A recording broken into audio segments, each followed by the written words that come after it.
Hello and welcome to episode 282 of the Random Nintendo Podcast and the start of an E3 month that isn't. I'm Jason. I'm Angel. I'm Kevin. And the convention and usual hullabaloo around it may be gone and subdued, but dang it, June is still trying its darndest here. We've got a hands-on of an upcoming game that's out in 1 week, but it's still upcoming with Mario Strikers Battle League and the first kick that's taking place this weekend, hence the Just for Kicks title of today's show. We've got some Pokemon news, specifically a second trailer and details for Scarlet and Violet, and we've got some general industry activity, I guess you could call it, with Summer Game Fest coming up this week and news already out in tandem with that, like the first footage of Sonic Frontiers, which is, it's something. It's something. And what would be an E3 without Reggie? He's out of the picture at Nintendo, but he was synonymous with this time of year for like 14 years, and I finally got the chance to read his book, so I wanted to give some thoughts on that a little later in the show, so we have that too. Timestamps for everything, though, are, as always, at ramtown.com on the episode 282 blog post, for those who wish to jump between topics, but I do strongly encourage you to stick around until the end of the episode because we also have an announcement of our own about the future of Random Nintendo as we know it.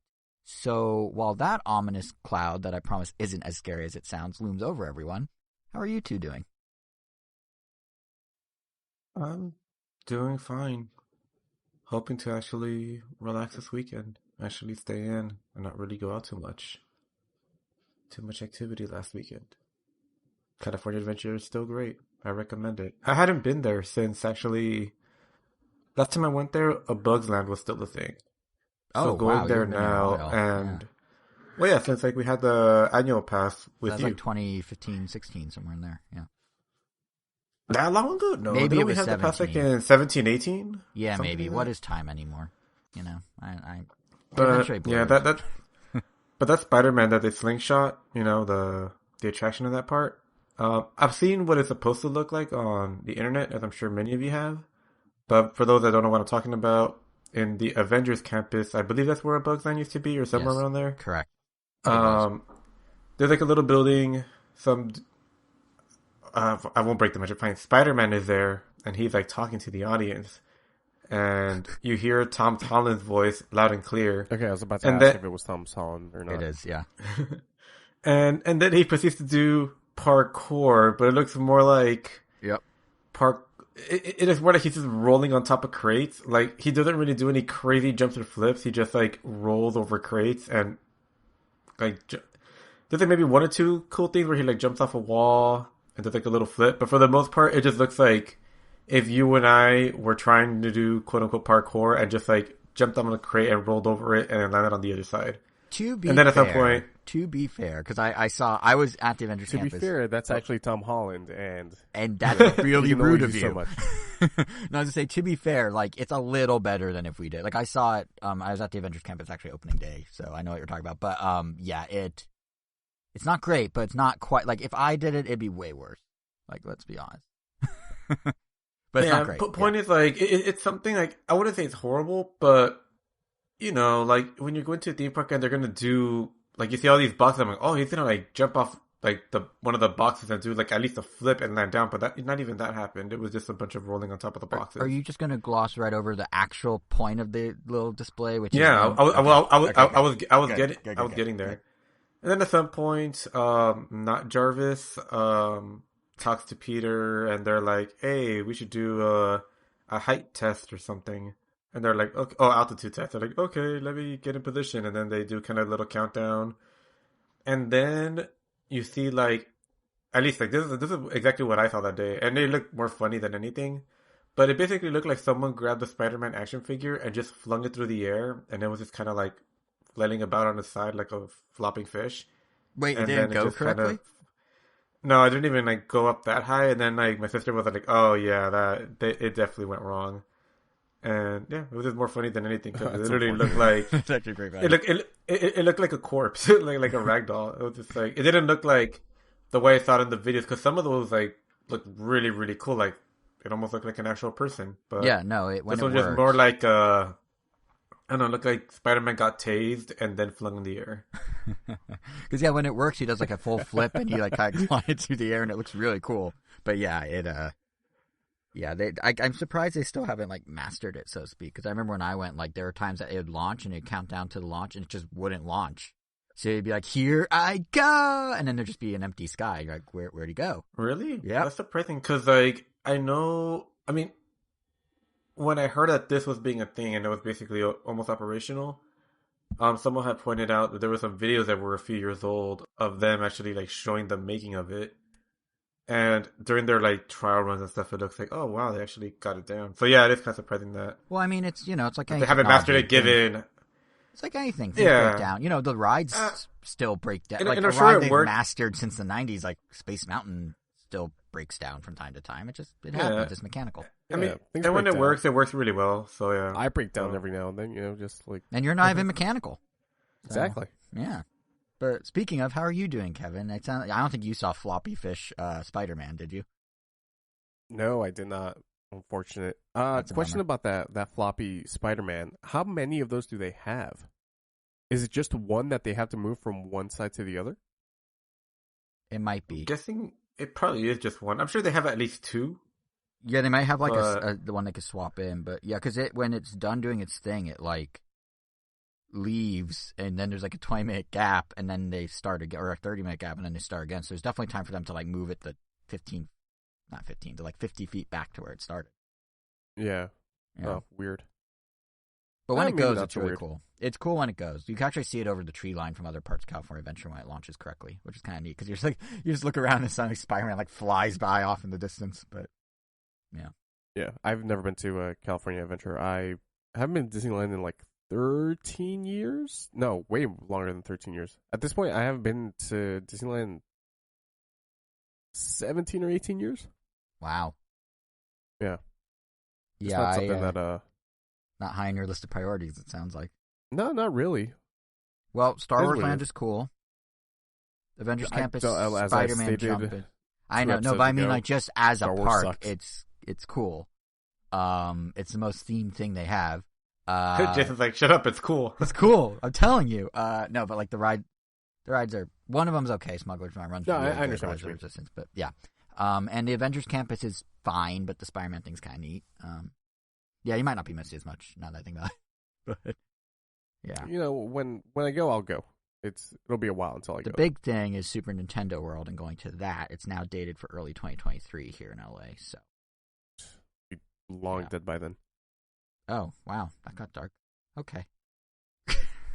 Well, hopefully the other things we talk about this episode, you'll be alive for, because they're all happening a lot soon. They're all happening this year in 2022. Starting with one happening next week, actually, which is Mario Strikers Battle League. We played the first kick, but Mario Strikers Battle League. And it's as close as we can get to that old E3 feeling, where, we have hands-on impressions of an unreleased game. So yeah, this weekend marks this online mode trial period. What was that, Angel? No, I just said exclusive, but I guess it isn't. I mean, our impressions are exclusive to us because they came from our brains, in a way, kind of. But anyway, yeah. Online trial is this weekend. Nintendo's dubbed it the first kick. Angel, I know you tried it. Kevin, did you try it? No, I didn't have the chance to. Totally I was fine, actually then. looking forward to it. Yeah, it's still going for the rest of the weekend. So we're recording this on Saturday morning, which means you have a couple more goes. I think there's one at noon and 8 p.m. Pacific today, and then tomorrow at like 1 a.m. and noon again. So if anyone happens to listen to this between like when it goes live at like 2 a.m. and when we announce it on our Twitter at noon on Sunday, like if you're in that window where you're ahead of our tweet, you could play it still. So go do that. But anyway, I guess in that case, it's between Angel and me. We actually kind of took two different paths in our play choices, because I played solo. Like, I just hopped online and rolled with what the demo gave me. But Angel, you were playing with, like, real-life friends, right? Like, you had actual teammates you knew, right? I did. So how was that experience for you? Because I feel like we had different experiences because of how we played, honestly. I don't think this is a fault to the game. If anything, it's just more of like it made me forget that I think I definitely prefer to play alone. It was weird because you won't once I tell my impressions. Because we had three people. It's kind of like it's weird. I feel like we need to have a full team of people, or I'd rather be alone. Mm-hmm. Because You're gonna have a squad of 4 people in your team no matter what. So I don't know if I guess it is 5 in another mode, or maybe I just misremembered and it was never 5. It's not 5, But at least in this one. Oh wait, maybe it is. I take but that back. Sorry. well, that was announced somewhere. But what we played was just 4v4s, and we played against people that it was just a team of 1, and it was our team of 3. And the part that got kind of annoying was, and this is it's just something I could potentially just get used to, and that's just how it is. But I didn't really like that. Half the time when there was a character I wanted to control, sometimes one of my teammates would go to that character first, and then I'm just kind of stuck in the back, not really doing anything. Agreed. So it's like a battle of like control over characters. Now this would be remedied if we had a full team of people, because like another part that gets kind of annoying with that is sometimes like there's a play I want to do, like, oh, okay, cool, I'm gonna pass it to center and then score, and then I pass it to center, but then it's one of the other teammates that happens to like jump to that character first, and then they don't score, they just pass or something else, and it's like, damn, missed opportunity. So yeah, that's kind of that. But if we had a full team of people, I'm usually much better with that, because then it's just like you're just focused on the one character. When you're passing it to someone, you know exactly who you're passing it to, and it just makes it way easier to coordinate. And yeah, I can only imagine how much rougher it would be with just 2 people, because it's almost random whether you're going to get to control a character or not. But yep. Yeah, but obviously something that could be remedied if you're playing in person with someone else, because then you could communicate a lot better. But even then, like as you're running around, like position changes a lot, and who's controlling who is also going to swap around quickly. So yeah, I feel like I'd rather go solo so that I can have full control of the team and know that I'm always going to be making every choice, or have it a full team so that we can just coordinate better and not worry about who's who at any given point. But yeah, other than that, it was really fun. I loved it. But yeah. Yeah, our us loners that played by ourselves online also. Here's where things get kind of weird. We also had to play on teams of 2 versus 2, which I have to imagine was Nintendo wanting to better, stress test their latency and lag or whatever. And to be fair, outside of like the team captain assignment screen having a weird, like full on 1 second long lag just to select who's team captain. Besides that, I did have a pretty lag free experience. But yeah, man, they introducing new players to the systems of Mario Strikers through a forced 2v2 with a stranger, where you have 0 chance of communication. You can't like get on Discord or something. Like that was a mistake on Nintendo's part. You weren't able to communicate with them through the Nintendo app? Because as soon as I started playing, I got a notification on my phone that said you can use your app to talk. I don't think so, and if so, I'm shocked Nintendo let people do random voice chat one-on-one with a stranger. That doesn't sound like Nintendo. Maybe it was because I picked play with friends. I think so. But even if so okay, let's say that's the case. I didn't talk. Let's say that was an option. I didn't talk to them. But even then, to basically Nintendo be like, hey, you gotta do 2-on-2, and you gotta do it with this random guy, and you gotta talk to him online. It just I don't know, it was weird. And even if you were a player like me who did all the tutorials, it felt weird. Like I knew the systems, but it's just, I don't know, like no matter which way you want to look at it was weird. Like let's go with the perspective of the tutorial first, right? So the tutorial was 1v1, where you control everyone on the team. So, you have full reign over your team. You learn the ins and outs of all these neat systems like perfect passing and whatnot that, essentially let you speed up the momentum of the ball between your players for better shots, and there's always like deeper strategies you can do. And then they throw you online into a match where you can't seemingly coordinate your passing. You can't necessarily signal who's going to go for an iron box or who would be best to pass at any one given moment, or really anything like that. Which, to be fair, this is a plight of any team-based online game you play solo. Like it's if you don't want to use online chat, or if it's not an option, you're always going to run into these issues. But it's weird that this is the supposed like best foot forward Mario Strikers chose, even though it is not a unique problem. The added issue for me though is that you're basically doing what you just said. You're swapping between characters on the field, but you and your teammate each choose 2 characters up front, and then when you enter the match, you're able to either manually or automatically switch between all the characters on your combined team. Yeah, I was kind of hoping you would just stick with the ones you picked. Yeah, it didn't make sense. Like, I thought that, yeah. Like, both players' characters are accessible to both players is a really weird choice when you don't know the other guy and you can't voice chat with him, even, let's say you can during the match, you can't before the match. So, like, how he's picking characters you may not know how to use, like, it doesn't, I mean, granted, they're kind of the same, but you know what I mean? Like, you literally may have your character in control, or your teammate may take them out from under you, and then you're stuck using one of theirs, wherever they may be on the field. And that, okay, maybe that in of itself isn't necessarily the end of the world. Like, all right, they control roughly similar enough. And you can set it to auto, so by default it's manual, but can't set it to auto, so it will just automatically assign you to the character nearest the ball at any one time.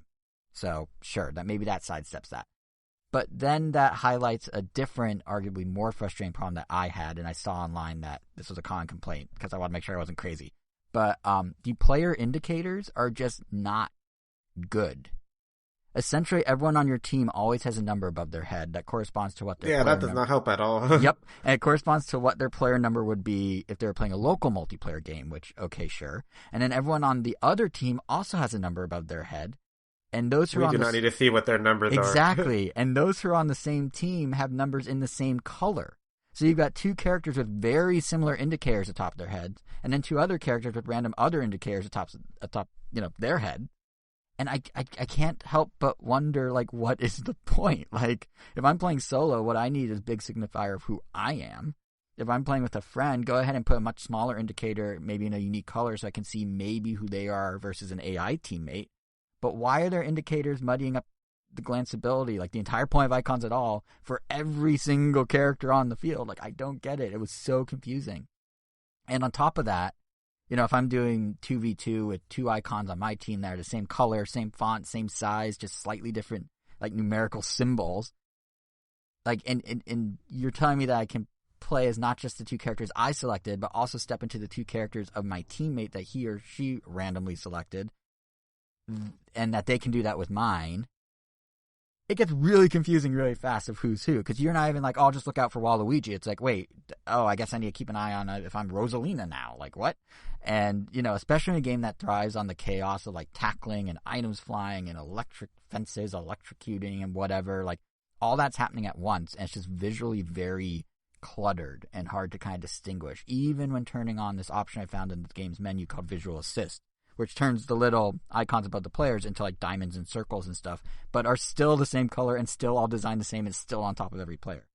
And more to the point, like, why am I playing, and this is something you said, Angel, but why are we playing as characters we didn't choose? Like, it seems like you could alleviate at least part of this problem if the two characters you choose are the only two you can switch between, just like your teammate would only be able to play their two, and then you just have to ping pong between two instead of four. Like, I don't know. That's why I'm saying 2v2 to me was a mistake when you're coming into it from 1v1 or 4v4, because, like, either way it doesn't make sense. Like, either you're controlling too many characters or too few characters, depending on how you look at it, because even with 4v4, even with the current, like, player indicator system, you're always just going to be on your selected character, which is kind of what you were saying, Angel. Or, like, in 1v1, there just needs to be one rotating player icon for the whole team, because it's just you controlling the team. It's just 2v2 that really muddies it all up and feels like kind of lesser of both options. So it was really weird that was how Nintendo decided to, like, present the game publicly for the first time. And I don't know, it's just kind of, I guess, a bummer that the game starts with leaving this sort of sour taste, because honestly, like, gameplay mechanic wise, there's a lot here. Like, you're saying it's after you got over your hump of, like, I don't know why it was set up this way, it's fun, and that's how exactly. Yeah, core issue aside, like, the presentation is super awesome. Like, all the characters animate amazingly well. Mm-hmm. I don't know why Rosalina swims through the air, but, still looks cool. Because she's an extraterrestrial being and she doesn't adhere to the laws of gravity, clearly. Yeah, but yeah, it was all really cool. I love the idea of two stadiums smashing into each other. So it's kind of cool when you and your opponent pick the same one, so you just have a full stadium. Yeah, it's and like, even, like, in terms of mechanics, like, there's a lot, like, maybe almost too much, but no, like, Next Level Games really, like, they really did try to develop multiple layers of strategy here. Like, it's not super surface level-y, it didn't feel like going through the tutorial, there's for sure a strong foundation to give this game some legs. I mean, the tutorial takes like 30 minutes to get through. There's that much stuff to do. And I already mentioned the passing mechanic is kind of like the perfect pass system to speed up your ball movement and stuff, but there's also, like, this big push I noticed towards, like, I guess more intent interactions, you could say. Like, I noticed it most was with tackling. Like, the last Strikers I played was on GameCube. Maybe charged it differently, but I remember on GameCube, like, you hit the button and you instantly slam into someone, right? Like, it's just tackle and go. It's like you can button mash it. Here, there's a bit of a small delay when you hit tackle, but you're actually rewarded for delaying it even more for kind of playing where you want to tackle, like where you want the tackle to be, not where you currently are. So if you charge your tackle and aim it with the cursor that appears under your character, it actually becomes significantly more powerful and becomes like a crucial move. And then there's also this other tackle you can do for your teammate called team tackle, where you actually can shove them forward as a boost, which obviously also requires a little pre-planning. So it kind of feels like they're trying to make this a little more like of a thinking man's crazy, ridiculous, over-the-top soccer game. And the other system intent that kind of caught my eyes, this one's a holdover from past games, but the hyper strike, right? Like, they're essentially using the same time-based meter as the captain shots and charged, which requires you to sort of find a good spot to be able to do this extra elaborate shooting process. But now it's essentially accessible to any character at any time. I mean, how do you feel about like the hyper shot and the new tackles and stuff, Angel?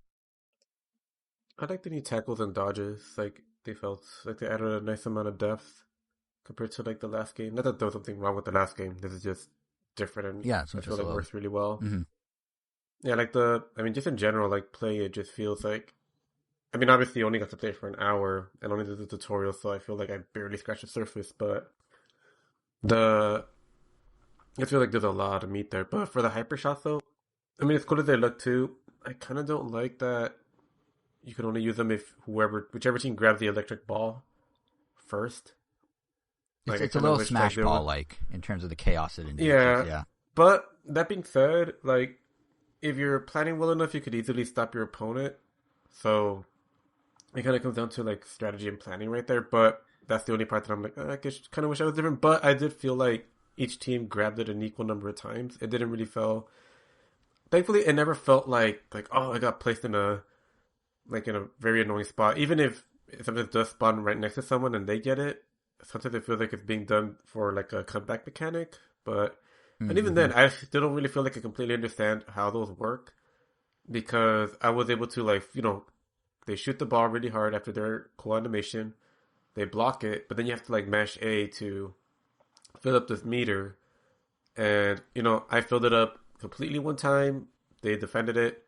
Another time, I completely filled it up, and it still went in anyway. And then another time, one of my opponents didn't even fill it up halfway, and they still brushed it off. So it's also unclear who's filling the meter. Like, is it a meter that's only relevant to you that you see and you need to fill it all the way? Does every player's A button pressing on the team looks like only combine? one of the teammates has. It looks like only one of the people being scored on has to mash A, because I once tried mashing A and nothing happened. Oh, interesting. But it doesn't symbol. It doesn't. Again, bad. No, it doesn't tell you who it's supposed to be. You're just someone's just supposed to realize it, which is kind of. And what's nice about all the weird player indicator stuff like that, and on the field is like they could fix that with a patch. Like, it's not gonna hold the game back long term. It's just like a short term issue.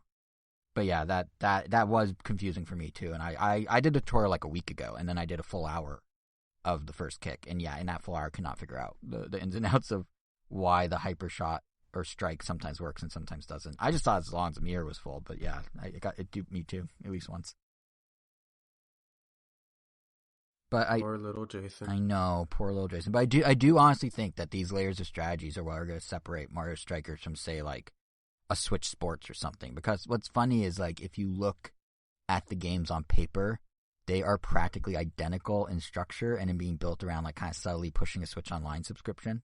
Like, both mainly focus on online play with a local player mode on the side if you want it, but no like real single player or anything. The gameplay loop of both is essentially the same. You're just trying to unlock new gear for your character.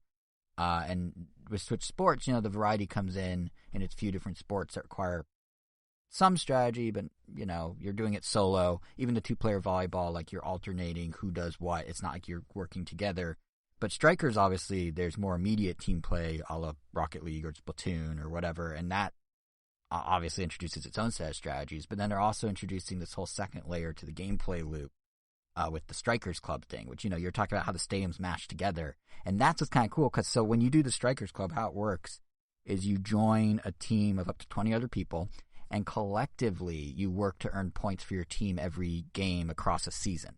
And these points determine the difficulty tier or the cup you'll compete in the next season. But along the way, as you do this, you earn unlockables for your stand. The points also go towards your team being able to unlock certain stuff. And when you unlock that stuff, you can add those unique elements to your stand. So when you do play in Stadium Club mode or Strikers Club mode against other teams, the mashing of the two stadiums aren't just the 5 base stadiums that come with the game, which, by the way, is kind of a small number. But it's not just that. It's like your custom stadium versus the other club's custom stadium. So you can actually kind of feel like you're building your own little franchise team of Mario Striker people. So that's kind of a cool, like, it's not just your own personal gear. It's like collectively your team's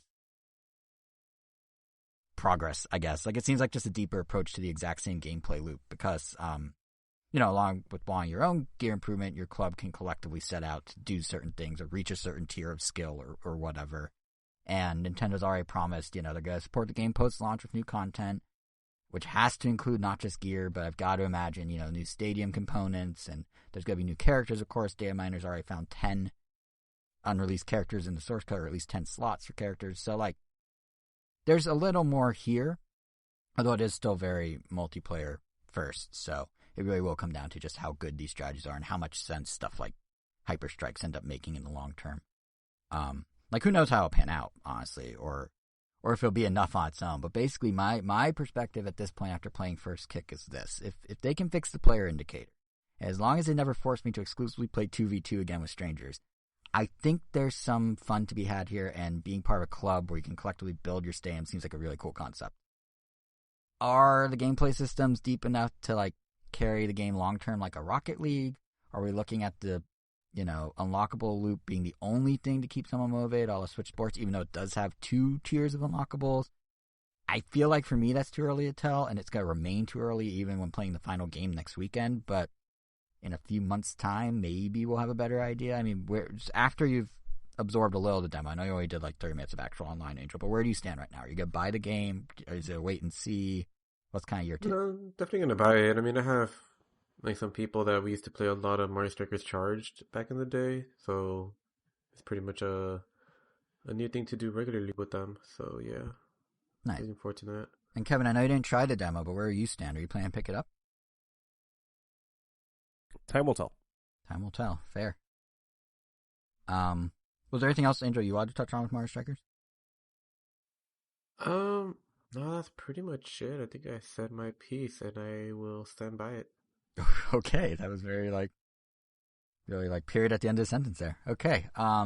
Well, I guess to move us along, when Nintendo wasn't hosting soccer cage matches, I guess you could call them, they, or really the Pokemon Company, were giving us a second look at the upcoming Pokemon Scarlet and Violet.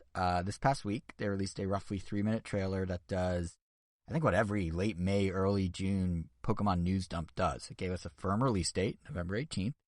No surprise there. It showed us the legendaries, one of which has a jet engine for a butt, and it teases just enough... Making it the second one, I guess, with a jet engine for a butt. Who's the first? Zekrom? Oh, I didn't think of him. Yeah. Anyway. Or the Reshiram. Right. Well, one of them has like a turbine, and the other one has like an engine. Sure, well, this guy technically has 2 little engines. Oh, there you go. So he has like 2 little like engine butt cheeks. So I don't know if the other guys just have 1 engine. This guy had like 2. Well, he has 1 giant one, but I guess you could. I guess there's also that Ghost Dragon that has like 2 little engines in its face. Well, that's not a butt, that's a face. But okay. Yeah. And engines on Pokemon is nothing new. Yeah, true. But yeah, so they they did the release date, they did the legendaries, and they teased just enough information in the trailer to, I feel like, raise more questions than answers. So, have you guys seen the trailer? What'd you think? I did, and it's kind of funny you say it raises more questions than answers, because I feel like I had no questions and unfortunately felt nothing. I don't know. I'm kind of bummed. Numb to the trailer. Yeah, I don't know, because I thought going on a Pokemon hiatus, because I wrote like an article on like Pokemon competitive battling and whatnot. Mm-hmm. Available at ramtendo.com. I think that was still X and Y. I don't think that was Sun and Moon, or maybe it was. But basically, Sun and Moon was the last Pokemon I got really, really into, played it a ton. And then I just needed a break, so I didn't get whatever generations came after until Shining Diamond, which I got for nostalgic purposes. Right. And even that, I haven't even gone past like the 3rd gym. I mean, albeit I'm playing it in Japanese, so it's really slow and hard. But still, though, like I thought, like seeing this trailer would make me go, like, oh man, I'm gonna get back into Pokemon because I didn't play Shield and Sword. I thought about getting it at times, but something always kept like always just keeping me from getting it, be it time or just general interest. Mm-hmm. And there's also no chat outs in there, so Yet, whatever. you don't know even for the sure. DLC. It might be in the same in the Sword and Sword and Shield. Shield. It's Sorry, Sword I and thought you were Shield. talking about Scarlet and Violet. I'm like, you can say. Yeah, and then this one, like, even though I recognize maybe that like some of the newer stuff is in there, but I don't know. It's like after watching it, it's just like, yeah, I don't know if I'm even gonna get it. I think it's just gonna stay as a see and wait, and knowing myself, see and wait is gonna turn into another skip generation. I mean, So unless like Chatot gets an evolution or something, then I'm probably not gonna bother. And I mean, I guess in Diamond and Pearl, I already have like 3 chat tots in there. That's actually literally what my team is made out of, and they're like 3 level 100 chat tots, which is also why I'm struggling with the game because I can barely make it anywhere since they don't listen. But yeah, because you're not playing it right. But I do kind of get where you're coming from because if you're in it for battles and stuff, nothing in that trailer is like, check out this new battle mechanic. It's just like the other stuff that you have true, said they you don't didn't care as much show about. the battle mechanic. The only thing they say about battles basically is it's back to how it was in normal Pokemon. Like you can still sneak up on Pokemon like in Legends, but there's no catching them in the wild. You're still, it looks like jumping into a turn-based battle every single time. And it doesn't look like that has evolved, haha. Very far, at least not that they've revealed yet. So maybe that's part of why. Because like all the stuff they're focusing on was like not the battle, like co-op and new Pokemon and like the gym's looking different and there's now 2 professors. Like it was all like other stuff, you know. Where do you stand on it, Kevin? Other stuff. How do you feel about the trailer? It looks like Pokemon. One thing that I do have a gripe on. Mm-hmm. The logos, horrible. They're not the same for both games. In what sense? Oh, like the font? Yeah, the font. Yeah. Disgusting. Get that out of here. Also, I don't know. Uniformity, please. Consistency. They do have some Jesus Christ, uniformity. how hard is it? They do have some uniformity in the wrong way. So on the game boxes, which I like that they're doing like weird little like they look like kind of old books with like the little gold borders, but they put the logo on top of like a semi-translucent black box that just has a random border around it. Like I could do better in Photoshop in like 5 minutes. Like why is that how it looks? It's so bizarre. It's so like low rent looking. I don't know. I mean, it says low rent, I guess, is Pokemon. Was it Sword or Shield that the logo had to be off-center on only one of their boxes because the ESRB logo got in the way? I think it might have been Sword. Like, if you look at Sword and Shield, Shield is centered, and Sword is like 20 pixels to the right, and it's maddening. So, this isn't their first rodeo with messing up logos, is what I'm saying. Yeah, it's disgusting. Especially the Scarlet logo. Oh, the Scarlet logo is so hideous. Which is unfortunate because I feel like I like the Scarlet Legendary more, and I'm leaning towards getting that version, especially because it's like, you know, kind of the closest to Pokemon Red, which was my first Pokemon. But yeah, the logo's not. Violet the font looks a little cleaner. Yeah. Scarlet's all like curly and weird. But besides that, just straight up Pokemon to you? Yeah, just looks like Pokemon to me. It does. I think the thing in the trailer that most sort of jumped out to me is that it features proper co-op for the first time, in which you can actually like meet up with friends and venture out together. And that's like, where is that confirmed? Is that actually what you're doing? You are sort of. So the trailer did raise more questions than answers. When I said, you know, there's more questions than answers, I meant mostly co-op. So we don't know exactly how the co-op will work. Like the wording is such that it may be limited to certain areas. The press release specifically says you can explore with friends in what's the direct quote here? Various locations of the region in these games. So that may mean not in gyms or towns, but that may also mean only special like wild area style spots designated as like co-op friendly. Maybe they bring back the Safari Zone name or something.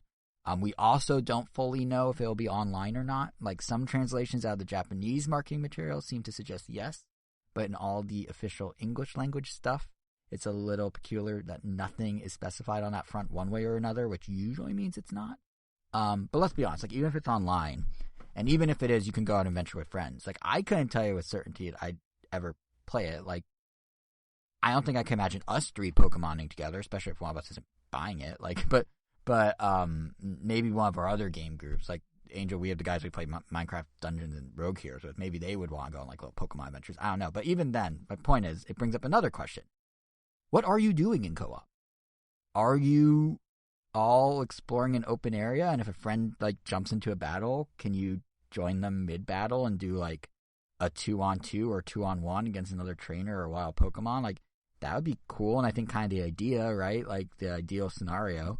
But maybe it's more of like a baby step evolution of the wild area in Sword and Shield. So, there you could see other trainers mill about, but at most only battle certain Pokemon in essentially preset spots with the Dynamax thing. So maybe your co-op buddy can at most drop items for you to pick up at random outside of those preset spots, but are you able to like watch them battle normal Pokemon from afar? Are you able to even like see them battle, or is it just gonna be like this weird animation of your buddy fighting seemingly nothing while you run by to like find your own battles to have? I don't know. Like, I feel like any other franchise, if they say co-op, it would imply the full experience, now cooperative, but Pokemon's its own beast that moves at its own pace, and I have no idea how to interpret co-op, and it's weird that like they could go, we have co-op, and it's just collectively like, what does that mean? Like the fact we're even, discussing an open world Pokemon game with co-op play and trainers you can customize to the lengths you now can. Like, this is the stuff that fans in the early 2000s kind of dreamed of as like a Pokemon MMO, and we're finally now starting to see the pieces come together, which is great. Like, it's ironic it's happened in 2 Pokemon releases within a single year, following 2 decades of ignoring all these requests. But it was definitely, they've taken baby steps to get here, and that makes me wonder, is this next step also baby step? Because, like the Safari Zone to the wild area to open worlds, trainer customization starting with like a few presets in the early games to some light clothing options to what we now have in Legends. And now there's this idea of having like real trainers working together, initially in a limited capacity in Sword and Shield to whatever it now is in Scarlet and Violet. And I don't know what that is. I mean, Game Freak, like, they do these baby steps with every aspect of the games, like even the music. I don't know if you guys remember, the dude who created Undertale, Toby Fox, he made a battle tower theme for Sword and Shield. And I was like, oh, well, a cool little one-off. Just the one track, but sure. Now, for Scarlet and Violet, he mentioned on Twitter that he's actually been working deeper on the game with more integrated music, including some field music that's actually in the trailer. It's been turned into multiple arrangements like Game Freak. It's like one of the songs that's throughout the game. So even with something like music outsourcing, like Game Freak dips like one toe first to see if the water's fine, so to speak. So I kind of will expect Game Freak to like tiptoe into whatever this co-op is and give us not quite what we want or not quite what we'd expect. But whatever they do, it was nice to see the word co-op pop up and to see them at least broach the idea beyond, preset events that are basically Pokemon Go rate. So, and credit where it's due, like, Game Freak has become much better about actually moving the series forward in directions that many fans want in the last couple of years and the last generation or two than they've done for the bulk of Pokemon's existence. So whatever co-op is, it's nice it's happening. I just have this concern it's not going to be much, and hope it's actually going to be more than I think it is, if that makes sense. But yeah, it's one of 2 things that after the trailer's released, there are like 2 thoughts I had that I feel like Game Freak deserves credit for. One is they're finally listening to fans. And the other is, no matter what you may think of the direction of Pokemon designs as a whole or the Pokemon themselves, like, Game Freak has become exceptionally good at creating new Pokemon that instantly resonate with fans. Like, every single one of these trailers, going back to maybe Sun and Moon with Lone Executor, like, a Pokemon is announced that gains a fan art following in like an hour. Every one of these trailers is a Pokemon that just hits and becomes meme material on the spot. Every time. With the first Scarlet and Violet trailer, it was Quaxley the duck. This time around, it's Lechonk the pig. It's interesting. Yeah. What were you gonna say, Angel? Oh yeah, like there's basically what Jason said. There's always a Pokemon that people wanna. What do they say? Like, I will protect it with my life. Yeah. There's always a Pokemon like that. Yeah. Protect at all costs. Yeah. Yeah, I feel like it's interesting because I feel like it's somewhat of a chicken and the egg thing, right? Like, Pokemon needs certain designs and names that are going to hit in the right way to excite fans enough to, like, memify them like that. But it needs the groundswell of fans from the resurgence these past few years to have enough eyeballs from the right type of people to make these memes and then have these memes be shared. So it's kind of like a two-way street. And if I may hop on my soapbox for a second here before we actually talk about these new Pokemon. Too late. I'm already on it. I was gonna say I think where Game Freak has kind of been able to set the precedent is by really recognizing the audience and demographic as being a web savvy one of a certain age.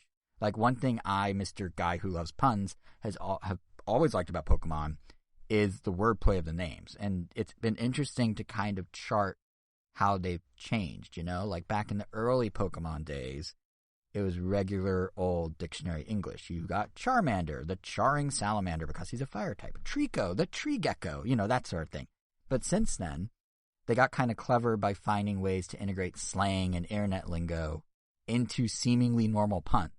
So I think the one that's most apparent and the one that the internet loved, I'm getting ahead of myself. The one that's most apparent initially was Litten, who is a fire-type kitten. So sure, lit, fire, makes sense.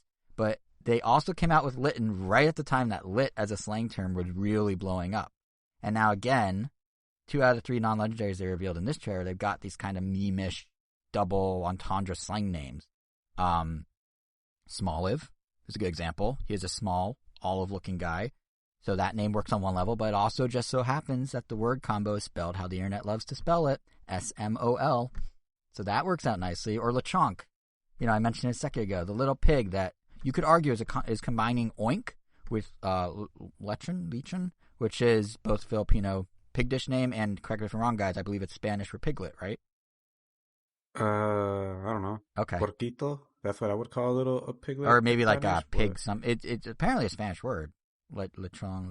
I don't know. Maybe it's not, but it's a Filipino pig dish at the very least. Lechon? Yes, isn't lechon milker or something like that?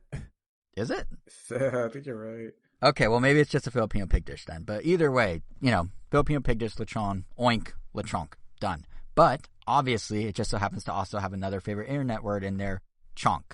When fittingly, he's a plump little fella. So I do realize that explaining names to this degree sucks a little fun out of them and makes me sound like this old man that's like, oh, the kids are so clever. But seriously, it actually does. I know, right? But seriously, look at what Game Freak is cleverly doing here. They found a way to ride current slang trends, modern day, likely relatively fleeting linguistic trends that are basically memes in of themselves. But because they're doing it in parallel with legitimate naming schemes, these Pokemon aren't going to sound dated in a decade.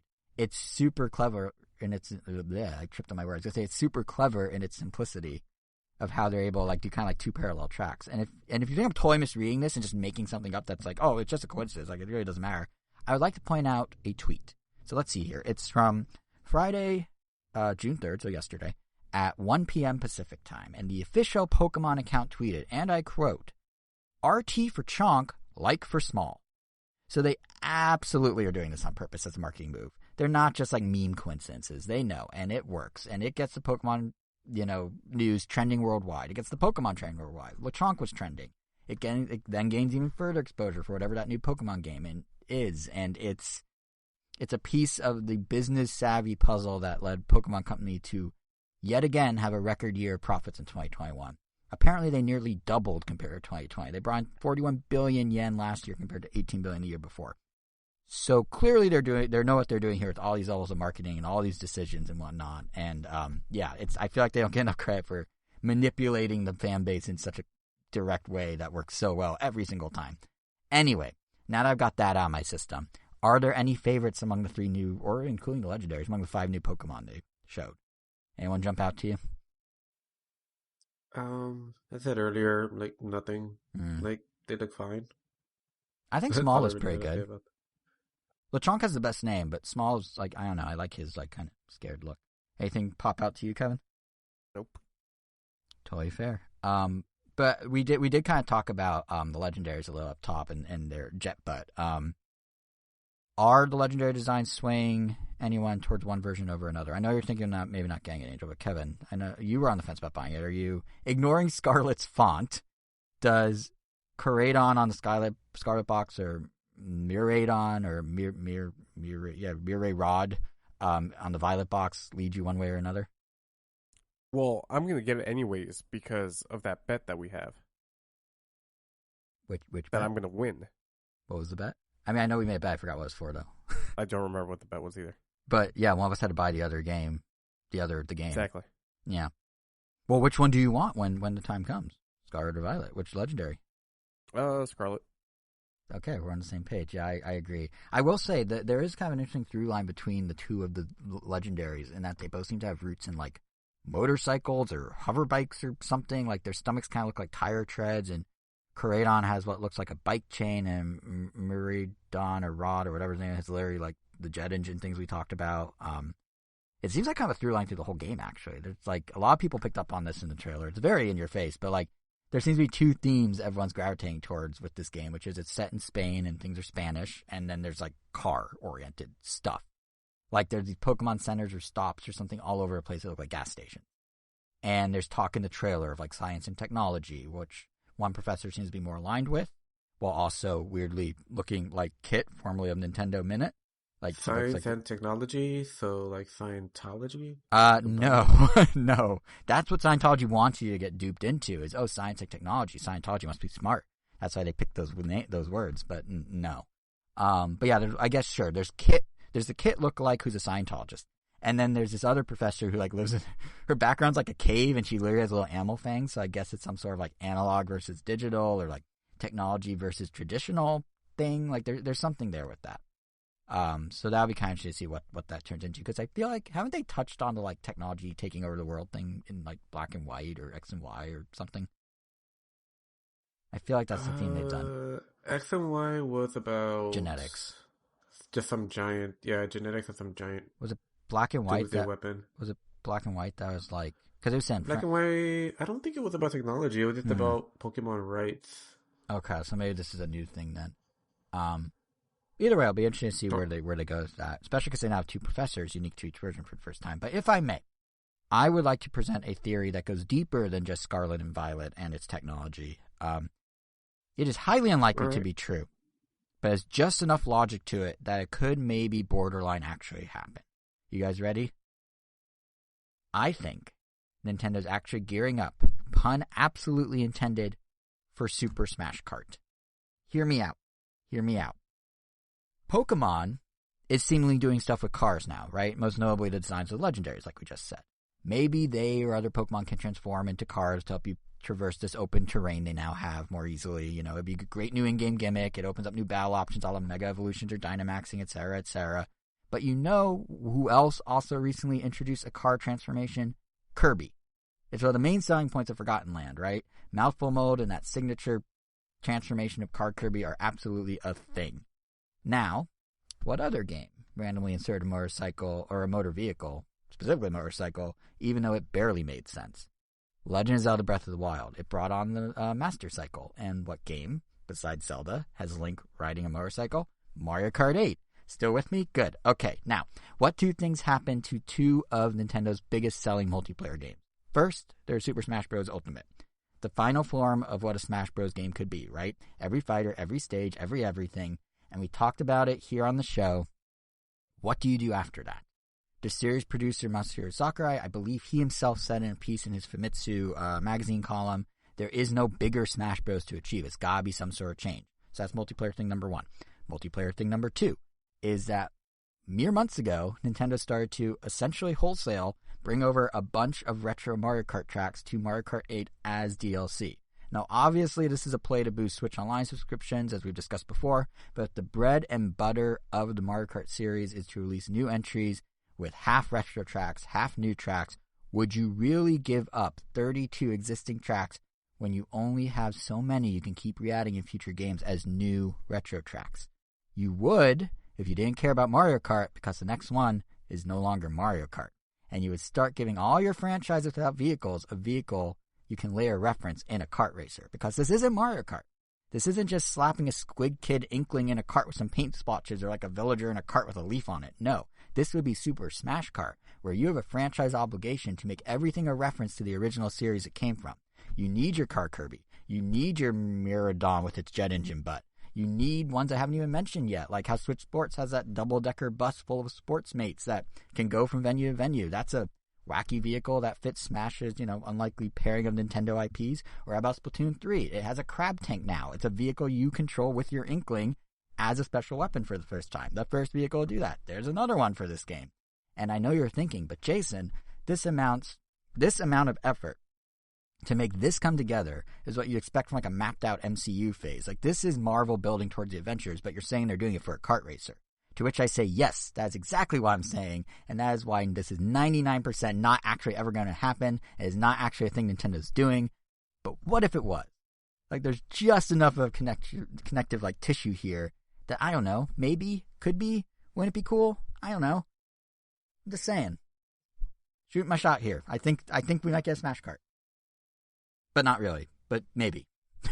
I mean, it would be cool, though, right? It feels like it would kind of be the next step for Mario Kart, doesn't it? I mean, isn't that something that we've been saying forever? Yeah, but all the pieces are lining up. Sure. Yeah, no, this is the most absurd theory I've ever had, but it was fun to think about, so I figured I'd share it with you guys when it came to mind the other day. It would also, let's be honest, be the perfect mic drop for a Nintendo Direct. Which, by the way, on a more serious note, as of this recording, we still don't know if Nintendo's doing a standard June Direct this month, which is weird. Like, obviously there's no E3, but there is Summer Game Fest, and while Nintendo isn't choosing to participate under that umbrella, a lot of other major companies still are to a degree. And I feel like Summer Game Fest itself is gaining some serious momentum. I read they're actually doing press days in LA this week, meaning they're essentially replacing what was the old E3 Judges Week. That was where a small selection of journalists would fly out to try out games before they even made it to the E3 floor as an announcement, like in the weeks leading up to E3. And Jeff Keighley is basically laying down his foundation here as becoming the full-on new E3 going forward. Like, he's replaced Judges, which he actually, to be fair, he used to run it for E3 back in the day. And like, honestly, I don't know how exactly you put the genie back in the bottle at that point. Like, because on the one hand, you've got some companies going all in with Summer Game Fest now, with, you know, at least a big announcement or two. Are they just going to, like, reverse course when E3 comes back? I kind of doubt it. But then on the other hand, a lot of other companies are also just sitting out June entirely. Like Ubisoft, who would presumably have shown more of the Mario & Rabbids sequel, Spark of Hope, they told Axios they're instead only going to do a presentation in the fall. And EA Play, with its 0-1 Switch games per year, also not happening this year.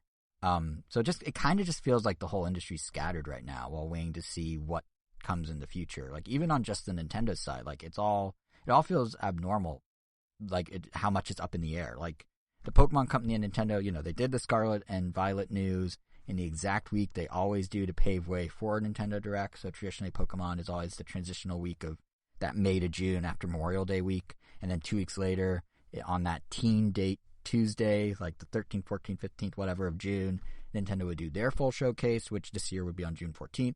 Except by now, it's normally announced. So I don't know. I mean, are you guys expecting one at this point? A Direct at all?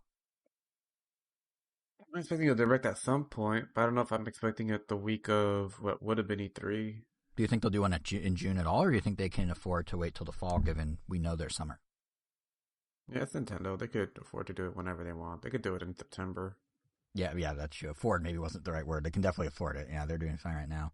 I mean, I would like to see one. There's more to show Splatoon 3, I'm sure, Xenoblade as well. We know Bayonetta 3 is still supposedly coming this year, they said in their financials, so haven't seen anything substantial about that in a while. Peek at Breath of the Wild 2 or some surprises would be cool, you know, stuff from 2023, maybe some small releases planned for this year still, like, you know, there's still B-tier stuff Nintendo could put out in, like, October, November. It's usually 2 releases per month from Nintendo from fall on, so, like, there's a couple gaps in their lineup, so, like, I could see them doing it, and I guess anytime from now till August. It just seems like, do they want to be part of this, what's left of the industry momentum, or do they just not care whatsoever? It's kind of the question. Yeah. I mean, Direct or not, there are some aspects of Nintendo's usual June activities you don't even think about that are going to fall to the wayside without an E3, and are already falling to the wayside. I mean, there's no booth they're building, obviously. There's no elaborate set pieces or props they're fabricating. Perhaps more notably, they're not dedicating resources to create special demos for upcoming unreleased games. Like, they don't need to. Who are they showing it to? And it all that has, like, kind of an interesting trickle-down effect in that for San Diego Comic-Con, which is back this year, unlike E3, it means Nintendo can't just do what they always do. They can't just bring down the E3 props to decorate their show floor booth in that ballroom they have in the hotel next door. Like instead, and probably also for, I would imagine, COVID health benefits, they're taking their summer demo tour that they traditionally have done. They're just adding a San Diego stop across the street from the convention. And it's actually the first time in like 3 years that they're doing a tour now that pandemic restrictions are lifting, which is nice. Like, it's cool that they're back on the road.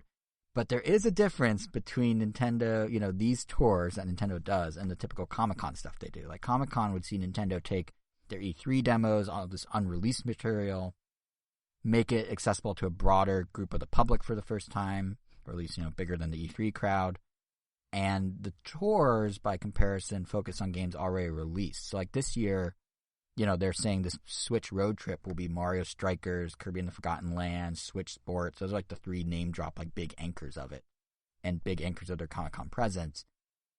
And because it's kind of a store-portable booth that they can pack up and hit the road with, like, the photo ops, the statues, the set pieces, the elaborate booth lighting, like, they're not going to exist anywhere near the same level, if at all. So, okay, sure, boo-hoo, we don't get to see a life-size Donkey Kong statue or whatever, but you can't deny that it's not as exciting of a thing for Nintendo to do a Comic-Con if all they're doing is just being like, here's 3 games you may already own. Like, it makes total sense to them as a company to go this route with no E3. But for us fans, it's kind of an unfortunate ripple effect of, like, E3 falling to the wayside, even if you don't care about E3 itself. And, like, let's be honest, like, knowing what we know now, from what I just told you about the tour and what they're doing at Comic-Con, are either of you going to stop by this so-called, Switch road trip at Comic-Con and play games that are already out? Probably not. Yeah. I mean, unless like I'm really desperate for time, especially after the way Nintendo treated us last time we were there. So, well, that is the upside. Is Yeah. I don't think they're going to do that again, because these road trips are definitely, like, they go to college campuses and stuff, so like they're aimed more at us. But I mean, granted, we're older than college, but they're not aimed at just the kids. Yeah, that was so weird at E3 Comic-Con. What was it, 2019, where we went and they're like, oh, all the prizes are just for children, and like basically told us to go away. Very weird. Yeah. It made us feel bad about asking for a donut. Oh, that's right, because we had to wait so long to get in. Yep. Yeah, that was conflicting, Those actually, because many- the Treehouse folk came around and gave us donuts, but then we got inside and they're like, you're not welcome here. But whatever. But yeah, I mean, Kevin, you how many years have you been going to Comic-Con now? This is like, what, your 3rd? 2nd? 4th? Did we lose Kevin? Maybe, but I'm pretty sure Kevin's only gone like 3 or 4 times. I can barely hear Jason.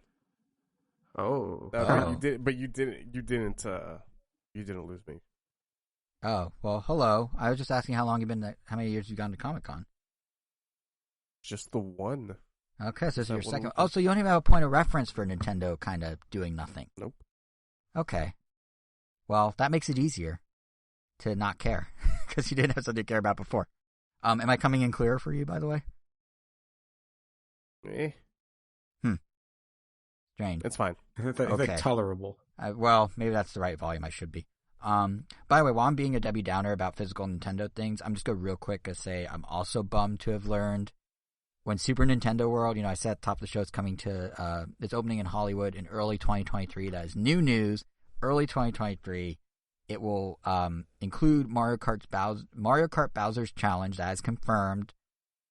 But I also learned it's not going to have the Yoshi's Adventure ride from the Japanese version of the park or the Orlando version of the park. Apparently the space is too small, so we're only getting one ride. It is not great. I know that ride is an omnimover, and it...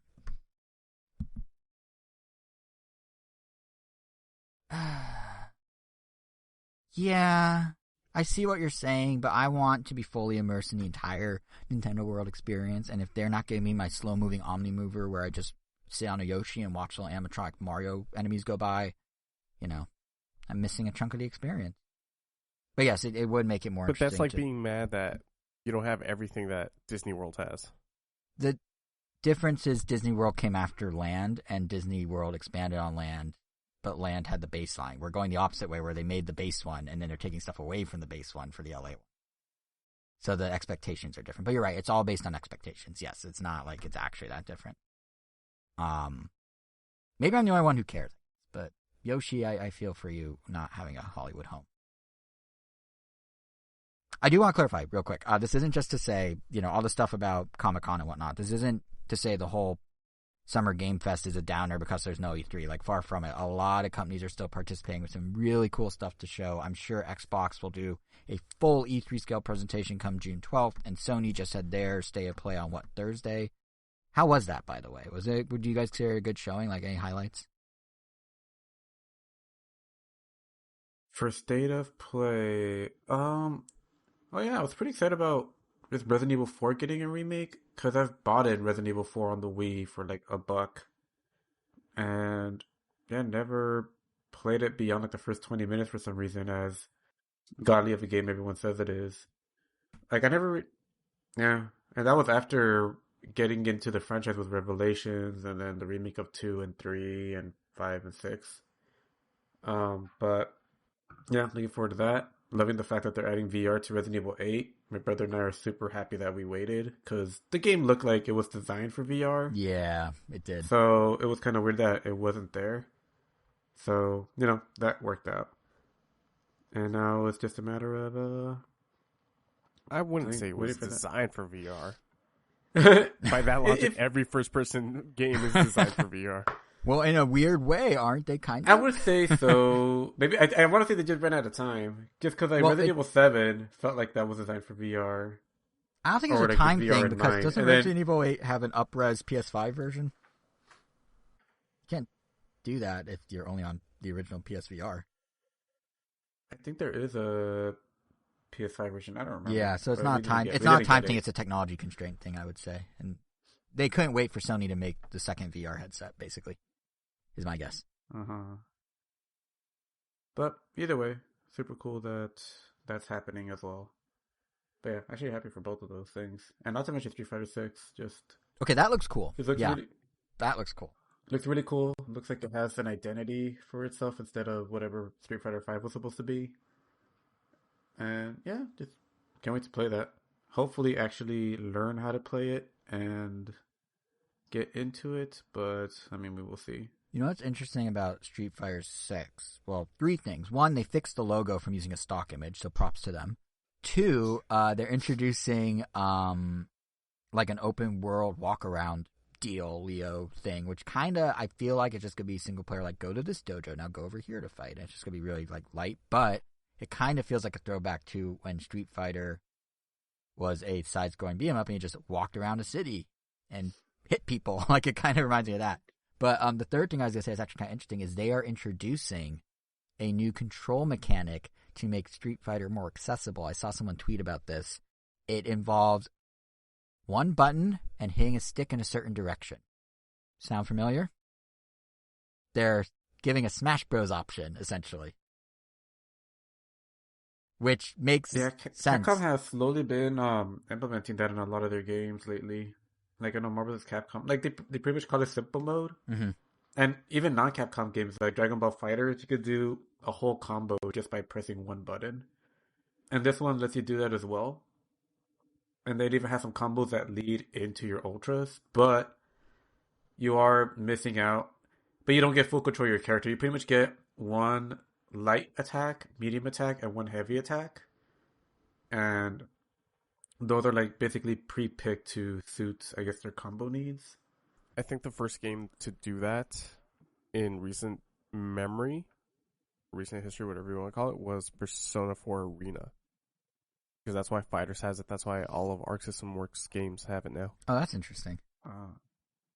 Yeah, I figured, okay. I mean, it makes sense when you see this behemoth of Smash Bros. Come through and kind of bring in this player base that isn't as fighter game savvy and then go on to be the best-selling fighter game. Like, even if you want to do your own thing and have your own systems and whatnot, like, offering kind of that bridge makes a certain amount of sense. Like, it reminds me a lot. Yeah, it's like a retroactive... Cool, yeah, it's like how Nintendo... Deeper, they have the option. It's like how Nintendo did that thing with the Wii where they made, like, super simple games and then they slowly started making the games a little more advanced so they could, like, ease in the new people who came into, like, I don't know, New Super Mario Bros. As their first Mario or whatever, they could, like, ease them back into more, like, serious games. Or how, like, Wii Sports became Wii Sports Resort and got, like, a little deeper. Like, it feels like they're trying to build those similar bridges. It's smart. It's really smart of Capcom to do, I think. And I guess the Grand Blue guys and all that. But, yeah, were there any highlights in the State of Play that caught your eye, Kevin? Final Fantasy 16, baby. I knew you'd say it. Oh, my God. That was a trailer, yeah.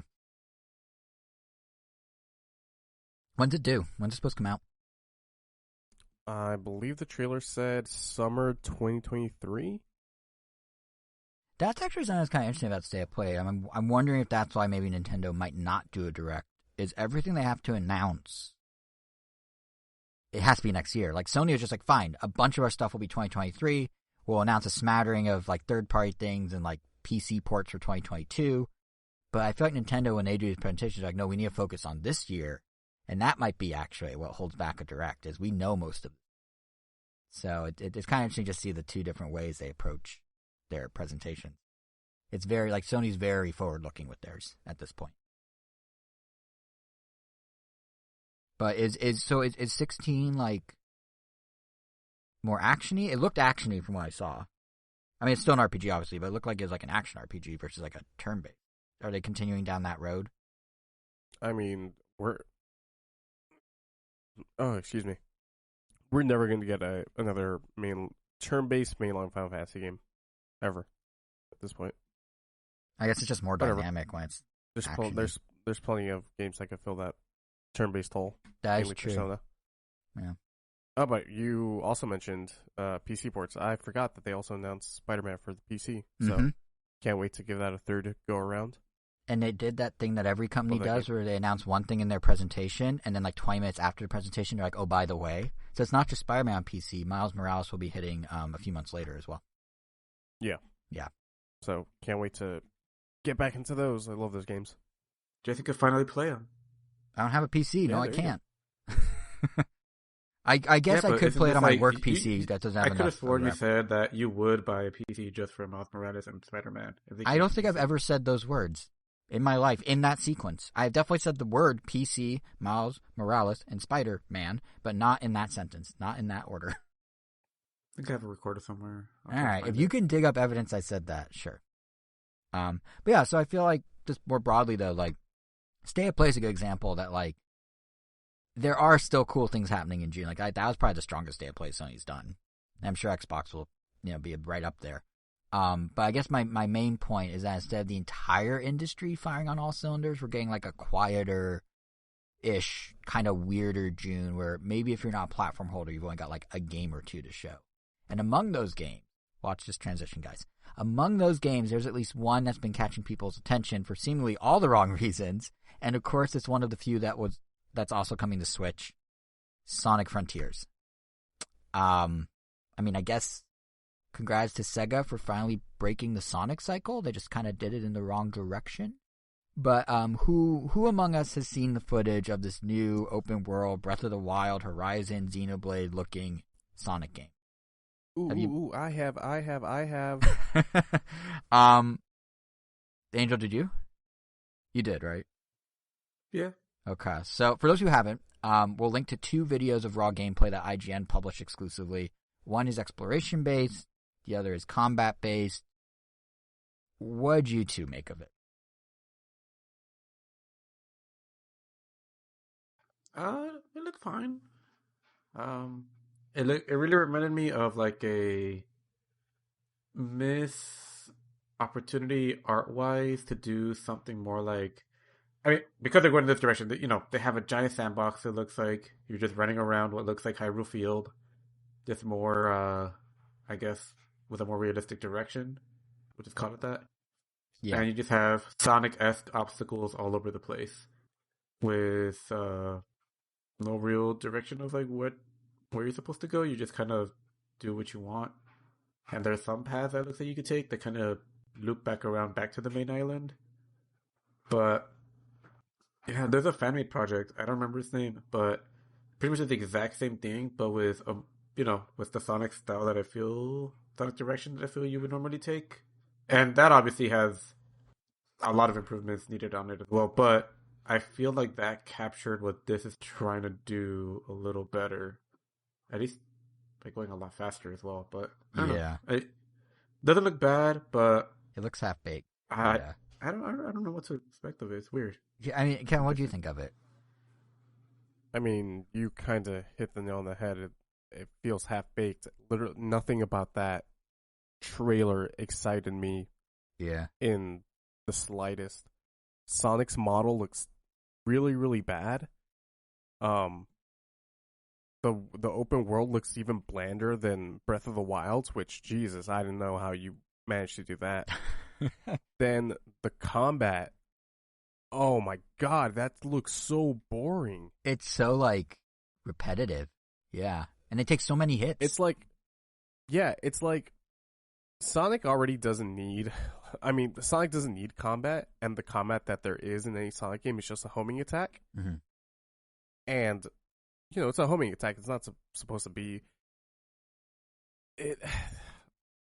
I don't know what they're trying to accomplish with this besides chasing that Breath of the Wild money. Yeah. Not only that, but like the music is very beautiful, but does not suit Sonic at all. Agreed. It's very serene. Like, yeah. Dude, give me Crush 40. Like, also, you know what was weird is they do the battle and they're playing that serene, soft piano music, and then the battle starts and the music continues to be serene and soft. Like Breath of the Wild had that piano music that they're clearly cribbing, but it ramped part up. Of the trailer. It's not a trailer. That's the thing. It was just supposed to be like 8 to 10 minutes of like raw gameplay. I thought, which makes it more confusing. Yeah. Yeah. No, you know what? The scenes do transition in that, and the music doesn't change. So so maybe I'm going to assume it's part of the trailer. Okay. Yeah. So maybe there is battle music. Hopefully. But then it goes from Sonic like, has battle music. What like? It goes from serene piano. It's just an odd game. I don't understand. Yeah. I just imagine it going from like serene piano to like suddenly like electric guitar and then back to serene piano like to add a wind. Like it's gotta be weird. Yeah, exactly. And then the gameplay when they show that, I'm assuming what is supposed to be a boss fight with that giant mechanical creature. Yeah, the giant the giant hat looking thing. Yeah, and the physics on it looks super odd. Like Sonic falling off of it. It just the face plant. Yeah. Yeah, they just. It's in development, and they have, 6 months to go? Something like that. They've got to really, really clean that up in 6 months, because I'm not impressed by what they're showing. Yeah. It seemed like a neat idea, but it's just, like you said, it's just half-baked at this point, honestly. I feel like the way they're just sort of showing us random stuff without context also isn't helping, and kind of sums up the problem with the game. Like, it's just leaving me asking why over and over. Like, why is what we're watching happening? Why are these decisions being made? Like, it's obviously an argument you can make for any game, but I just don't see like connecting threads here for why like this type of open world game makes sense for Sonic, which is kind of what you were saying, right? Like, why put a guy all about speed and attitude in like this somber, relatively slow feeling setting? Why take away any sense of dynamicness or intensity? Like, why add objects to the world designed to help him build up momentum? It's got no identity. It has no identity, yeah. It feels like, it feels like that, like, those fan made, like, it's Mario, but in Unreal Engine 4. Like, it feels like that. Yes, exactly. Yeah. Yep. Yeah. And there's some interesting things in there. Like, I think, like, the object, like, the idea of, like, this 3D playground, which what Angel was kind of touching on, like, it could be, if it's done right, like, there are building blocks in these videos of, that there are ideas that, like, I think have potential in ways that when we talked about the leak synopsis a year ago, which pointed exactly to this, like there are things they did in this. And I'm like, okay, maybe. Like they do have objects in the world designed to help him like build up momentum. If they didn't have them just abruptly end and he just comes to a near halt right after he's on them, there's maybe something there. But like, I don't know. It's really weird. I think if they like made it more colorful, if they like made it Sonic, like if they made the personality of this thing that match what makes Sonic, color, energy, sound design, momentum. Sure, there's actually something maybe there, but like the fact they did, I'm just like, but why? None of that has been shown off. Yeah, and I think all the whys of like why is it like this? It just like it ties back to the issue of how they're presenting the game itself too, because they're not explaining anything. Like if they had reason for this that they could verbalize, or if they like when Breath of the Wild was first shown in any real way. We got a walkthrough of how climbing works. We got a walkthrough of how cooking works. We understood the stealth elements. You name it. Nintendo made a point of, like, at different times, introducing the mechanics and their purpose and why you should care. The game wasn't done, but they made a point to, like, walk you through everything. Sonic, like, the lack of clarity is just making it more confounding and feeling even more half-baked to me. Like, we just need them to answer why to any of it. It would help at least a little. But the fact that they're not even doing that, and it's like, oh, it speaks for itself. I'm like, it really doesn't. I mean, I guess in a way it does. but it really doesn't tell us anything about what your like intention is here. So I think that also is hurting it, just the way they're rolling out this information. It's just a mess. But I do like the idea of like, do you guys remember in Rush 2 on the N64? I don't know if you ever played it. There's really fun stunt mode. And it was recreated by an indie dev on Switch, and I talked about it a couple of years ago, called Wrecked, R-E-K-T. And basically you just drive around through like half pipes and ramps and tubes and things, and you do flips and stuff. I feel like if you wanted to do this kind of open world Sonic, make it colorful, make it bright, do it that sort of way where you're just running around this big environment that's just full of random things, and make it like Tony Hawk's Pro Sonic or something. Like you earn points, you rack stuff up. Like that could be a kind of interesting open Sonic, and they kind of did that with Sonic Riders, but it's more of a racer. But like, explore that a little more. Don't go become Breath of the Wild and Horizon. Like, I don't know what they're. Can you imagine if Mario like popped up in like a game that looked like the next Dragon Age or something? Like, why? Why would you do that? Like, it doesn't make sense. Level Odyssey kind of does that. Yeah, but it still had the mechanics of Mario. I'm talking about like if they were like, well, we'll just have Mario jump through a level that has nothing to do with Mario.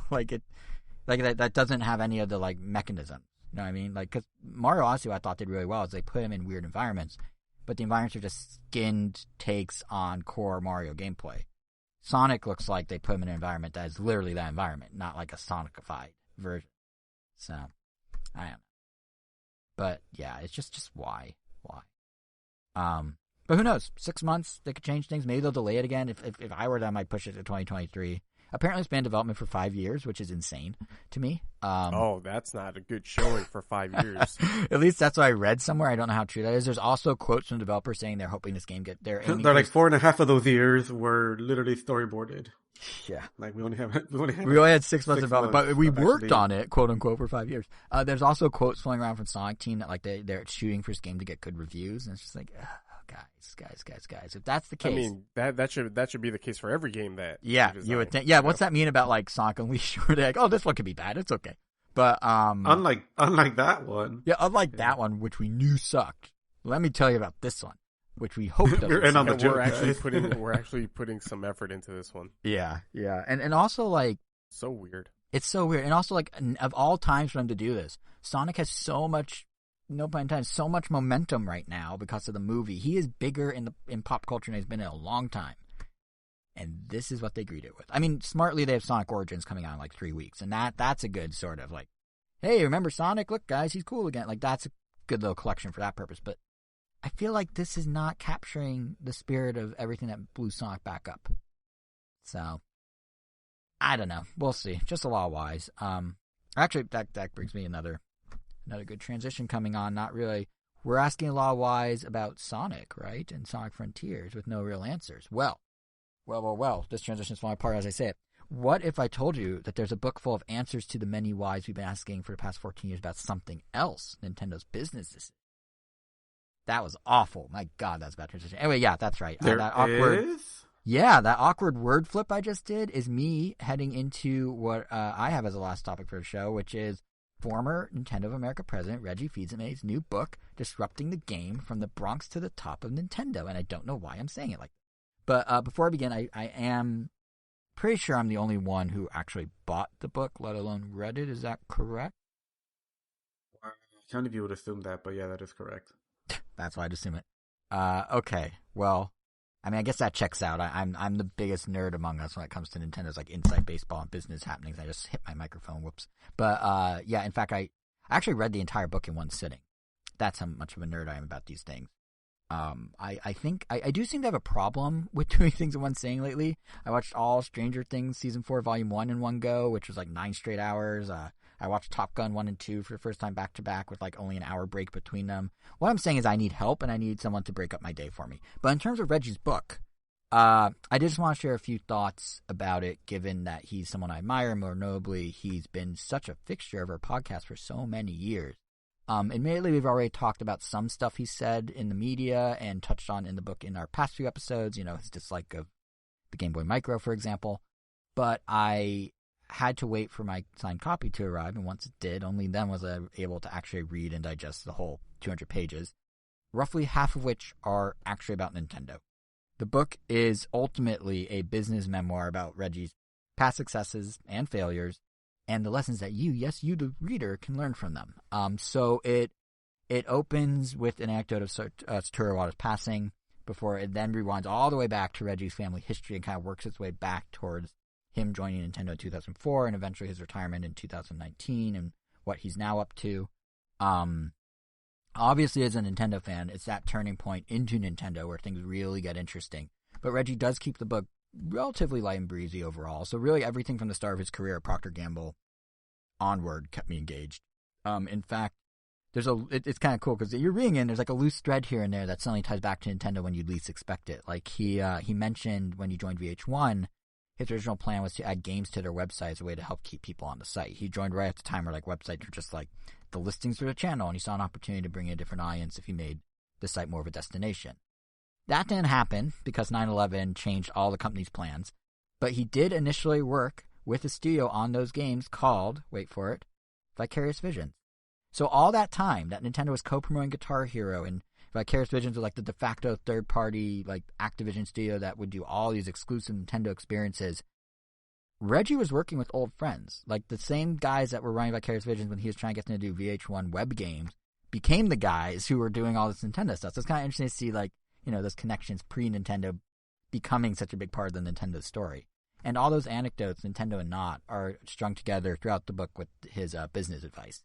Like it's all through the lens of, what you can learn from it. That's what determines which stories he's telling and why. So each story has a box called the So What that basically explains, the lesson of the story. Like why, if a success becomes a failure, you need to be open to changing your plans. Or if your own boss decides to change plans, like you need to do what's best for you, even if that means leaving the company. Things like that. Like little like key takeaways to help you through the corporate world or whatever.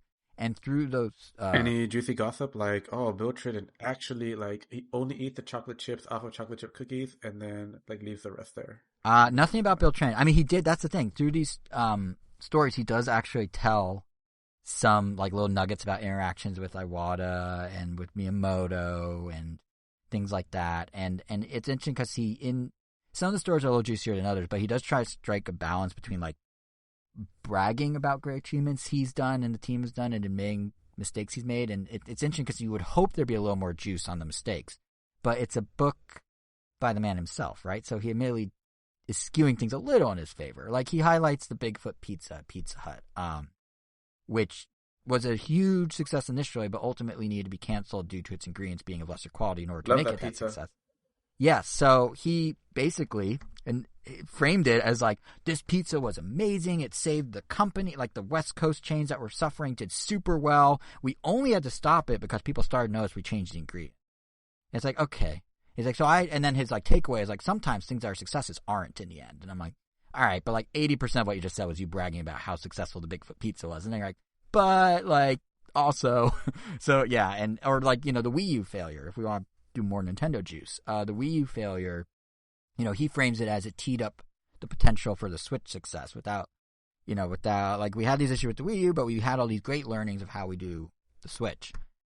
But he didn't really touch on what went wrong with the Wii U. He never like addressed the marketing snafu of the confusing name. He only in passing mentioned that when they first revealed the console, people initially thought it was a controller for the Wii at E3 2011, and they said they worked to redo the marketing to explain it better.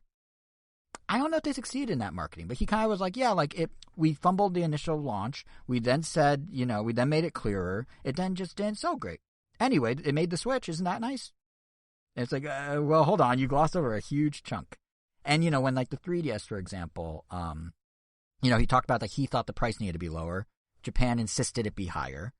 He wanted $199. Japan was like, well, due to the margins, we could do like $219, $229. He's like, no. At that point, the mindset of American consumer was $199 or $249. Like people thinking like 60, like saying, hey, here's a $229 system's a little weird for retailers and consumers. So they were like, okay, then we have to do $250. And he was like, I gunned for $199. They didn't do it. And then lo and behold, we dropped it to $169. And I'm like, wait, but you're just saying you have to do it in $50 chunks and now it's $169. Something's weird. Like, I'm not saying he's being an unreliable narrator. I'm just saying like, there are some moments where you could tell he's like, no, I got this. It wasn't me. I got this. But then on the flip side, there are certainly more humble moments too. One that stuck with me is actually advice he received from Iwata, which fittingly describes exactly what I was just describing. Iwata told him to be less brash and listen to people around him more. And he said that in the book that he got that advice. And honestly, it's like those little nuggets, like of his time with Iwata, that really are perhaps some of the strongest parts of the book. They make a very good companion piece for anyone who's read the Ask Iwata book that came out this time a year ago.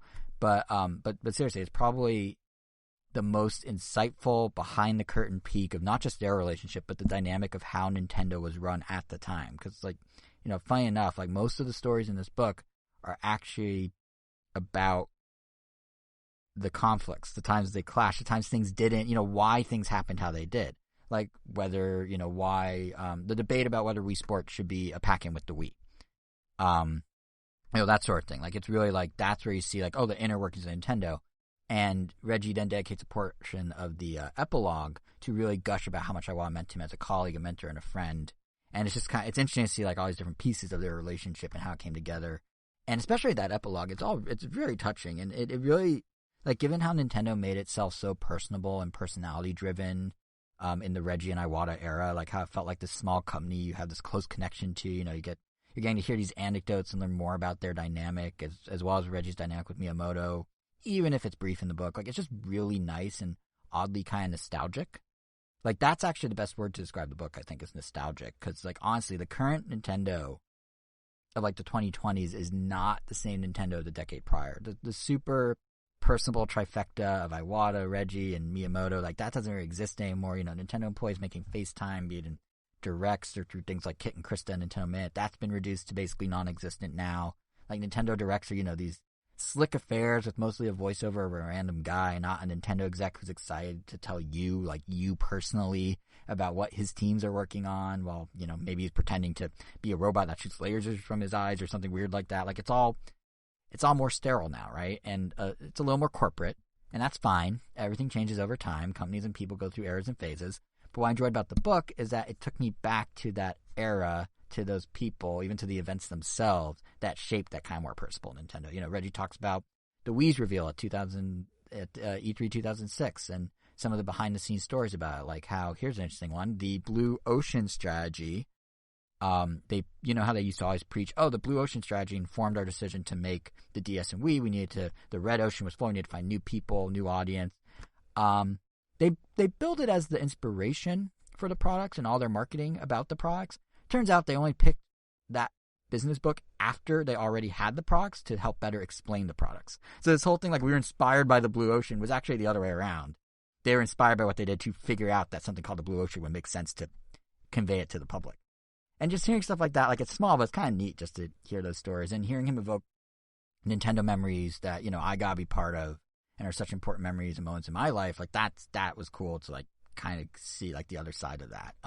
So yeah, if you're a big Nintendo fan who likes the business side of the company, if you're a fan who spent a lot of time following that era of Nintendo, I really do think you'll enjoy Reggie's book. I certainly did. So yeah, that's Disrupting Game. Any questions from the class about Disrupting the Game? So after having read it, did you really feel like he disrupted the game? I think what he did extremely well is he came into Nintendo and he, yeah, I don't know if disrupted or he pivoted the company. They, from everything that book implies, they were stuck in their old ways. They're kind of in a rut. You know, Which was called that, pivoting the company. Pivoting the company. No, but they were stuck in their old ways. They clearly were like at a turning point where the Wii and DS were going to be things, and they needed someone to come in with new ideas. Even stuff with like how they would allocate hardware to retailers. It used to be based on past sales percentages. So like Target, oh, you get 30% of our sales. Well, here's 30% of our systems. Reggie implemented something where if the retailer would promise upfront promotional costs on their own outside of Nintendo or something along those lines, they would get more allocated units. So he was like, even little things like that, like getting the stores to more aggressively push Nintendo products over other systems with stuff that like Nintendo never touched. And he was like, nah, we need to do that.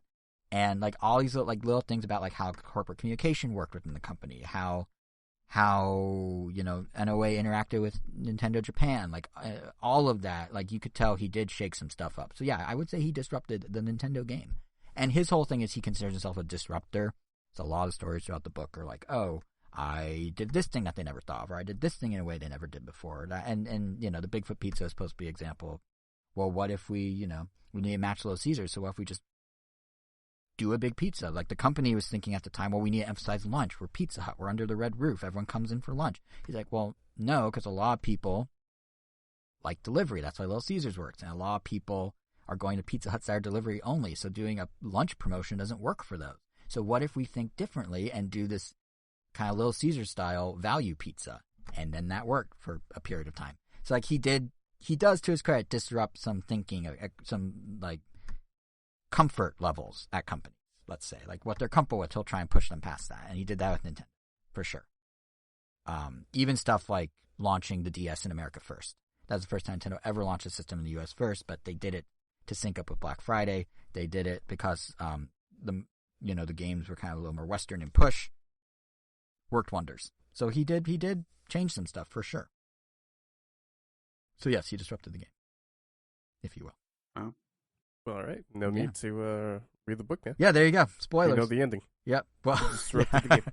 But yeah, and it actually is a good way to pivot a little into our big round Nintendo announcement, because our final thing this episode, because for the vast majority of the show's existence, there was Reggie, there was Iwata, there was, and admittedly still is, Miyamoto, but that whole personality driven era of Nintendo that I was talking about, that this book kind of like had me like nostalgically pining for, like that rose and fell in the time we've been podcasting. And I think, like, let's be honest, our lives have changed too in that time, right? Like we changed jobs, we gained new interests, we moved, our families grew, we collectively went through a pandemic. I got 3 cats. Never mind that Nintendo itself went from one bi-weekly show about just Nintendo to 2 shows, one about Nintendo and a second show about everything not Nintendo. And that second show somehow went through 2 names already. Like, a lot has happened. The point is, things change, things grow. It's happened to Nintendo. It's happened to us as people. And what I'm building towards here is that now it's time for that to happen to Random Nintendo. Next episode of the Random Nintendo podcast, as you 2 know, but no one out there yet knows, will be the last episode of the show as you guys out there and we here have known it for over a decade now. We're not going away. We still care about Nintendo. We still plan to talk about Nintendo. But as the world's returning to like some semblance of normalcy and our lives have shifted a bit, the collective decision was made that we can't sustain a Random Nintendo and a Random Non-Tendo, even though we still want to talk about the things offered in both. So instead, we're going to combine them. Kind of makes sense, right? So what that'll specifically look like, what it'll be called, we're keeping that close to the chest for now. But before I go any further, were there any thoughts you 2 might have wanted to add to this idea of this kind of new hybrid show, if you will? Nothing much outside of like, it's just better for us as individuals, given, like Jason said, like just current life things. And, this way, as much as I love to listen to Jason talk about Nintendo, you do have to admit that the last couple years, it's mainly been Jason talking, which, it's great or not, but, but this way, there's a little more variety in every single episode. Not that that was necessarily a bad thing, but, And again, there's still stuff we're all going to collectively talk about with Nintendo. I mean, like, Mario Strikers demo, for example, is something that would come up in any format of the show. Yeah, so we're still covering Nintendo for those who are looking for that. Kevin, anything you want to throw in? No, I think you hit the nail on the head. Okay. Well, what I can say at this point then is to everyone listening, you won't need to subscribe to anything new. You won't need to adjust any of your settings on your favorite podcast app. You'll still find us on Apple Podcasts, Google Podcasts, Spotify, Stitcher, TuneIn, iHeartRadio, Amazon Music. We're on our YouTube channel, RamNintendo.com, and we're not going anywhere there. You'll still be able to follow us on Twitter at RamNintendo. We'll individually still be on Twitter, too. I'm JSR7.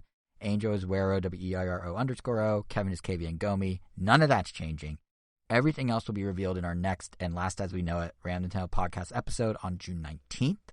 If Nintendo does us a solid and hosts that direct of theirs on that traditional Tuesday right before, it should make for quite a bang to go out with.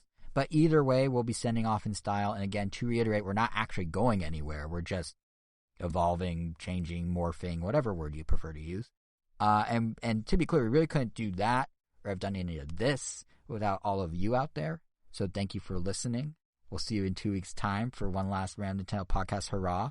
And as is tradition for this show anyway, Kevin, final word? Pokemon Company, fix your logos.